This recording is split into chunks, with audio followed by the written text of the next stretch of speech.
So there's a really great question from Clay Klinkenborg about the long dress. It's a long dress. A long dress. Right. So she wonders why in the discussion videos for ModPo we don't close read the title the way we do for the carafe poem. We don't close read the title? Such a mistake.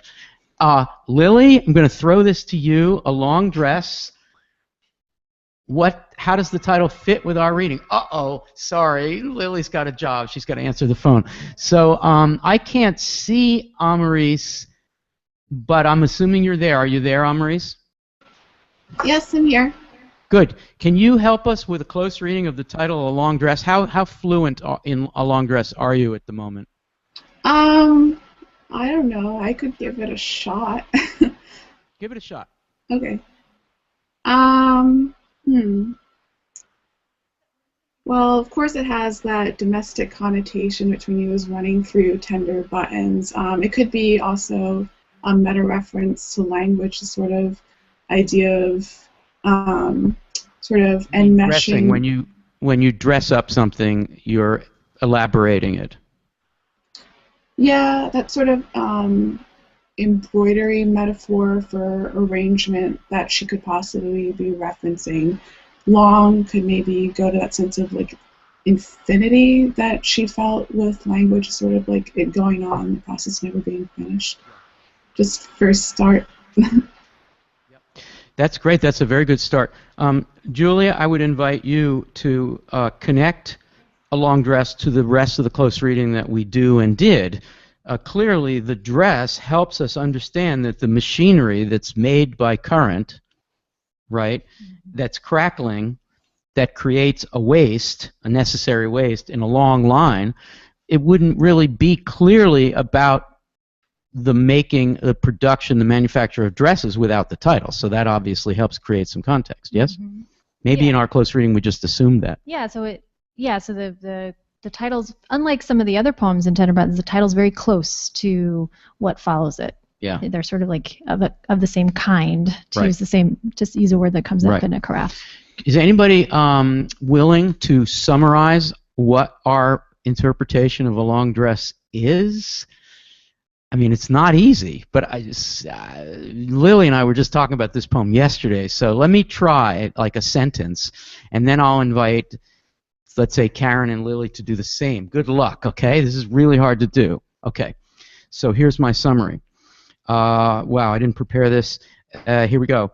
So, a dress, to understand a dress the way a dress is made as a product, you must look at the processes by which the dress was made.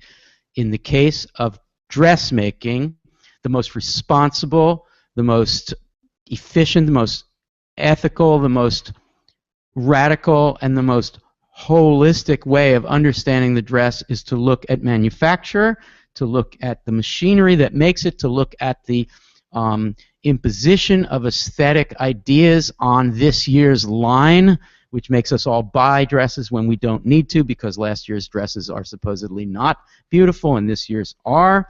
If you look at the capitalism and the labor conditions, probably a reference, here's historical reading, to the shirtwaist factory fire of 1911. The poem was written soon after that.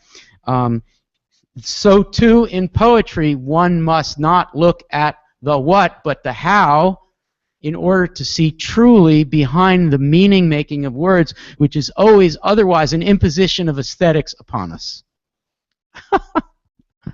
Ay, ay, ay. Can I say one quick thing? That was more than a sentence, Dave says. Thank you. So Julia? So Kay also points out that the word dress can also refer to what you do with turkey or chicken or something at the center of your table. So there's this idea, and she even goes further than that. She says, could it be about expanding the language and making it more palatable or digestible? So even though the poem seems to be in the factory, I like the idea of things becoming, I don't know, Karen, you're nodding. What do you think of this? What I think of this is that Gertrude was talking about getting into Alice's dress. And I think that this is about address, because about the time that this was written. It was not too long from that time in 1910 when Alice moved into 27 Rue de Fleurus. I think that Gertrude was very excited about Alice joining the household, and that she was coming as wife, and that there was an opportunity for them to make together Stein's babies, which were the books. So this has a lot to do. This currency is the electricity between them that crackled, and that line is the line of books that were coming, into fruition. Or the lines of the writing. The lines of the writing, of course. Yep. And so this is, full of puns. Wow.